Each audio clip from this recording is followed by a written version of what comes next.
foundations duradera for a en la región del lasting Medio peace in the Oriente. Middle East. La diplomacia principista del Paraguay Paraguay's extremely principled diplomacy based on conviction rather than mere convenience also explains the moral stance that we have taken with regard to another democracy facing existential threats. Consistency in defending democratic values doesn't allow for selective geographies or calculations of convenience.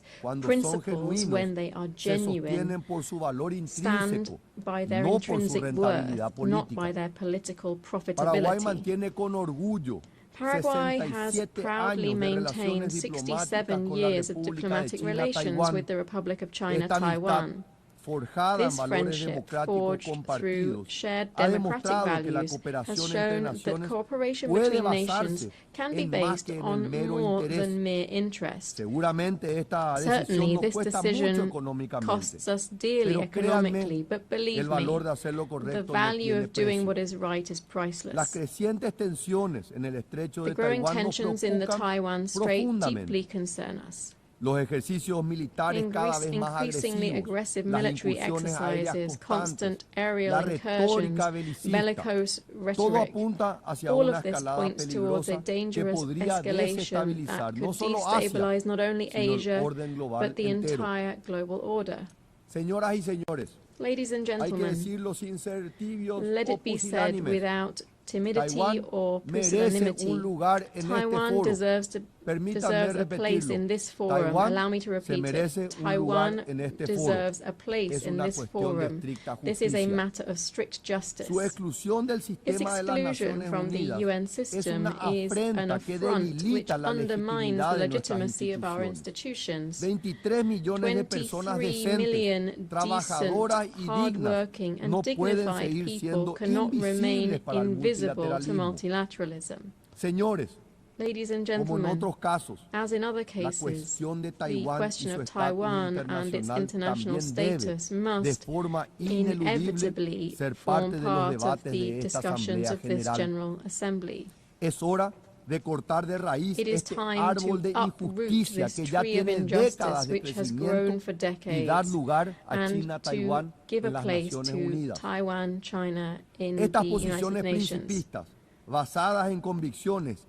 These principled positions based on conviction and not convenience give Paraguay something relatively scarce these days, which is genuine moral authority to discuss the problems that afflict us. Against this backdrop of global crisis, Paraguay stands as an intermediate power with a central role in building consensus and strengthening the multilateral systems. Our words are backed up with facts. Paraguay has a characteristic constructive spirit in multilateral debates. In line with our active leading role, my country is currently a member of the Economic and Social Council. We have national experts on the Tribunal for the Law of the Sea, the Human Rights Committee, the Committee on Economic, Social and Cultural Rights, and the International Narcotics Control Board, as well as the Advisory Committee on Administrative and Budgetary Questions, among others. Over the term 2026 to 2027, we aspire to the presidency of the Bureau of the Sixth Committee of the General Assembly, and we shall take up membership in the PBC. Dear friends, Paraguay stands ready to take its place in the concert of nations, not as a mere voice on the periphery, but rather as a true protagonist seeking solutions to global problems. Thus, Paraguay accepts and commits to the objectives set out in the Secretary-General's UN 80 initiative.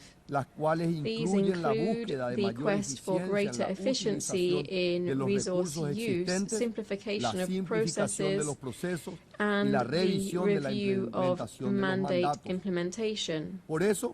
We therefore demand the implementation of geographic balance in the appointment of the next Secretary-General.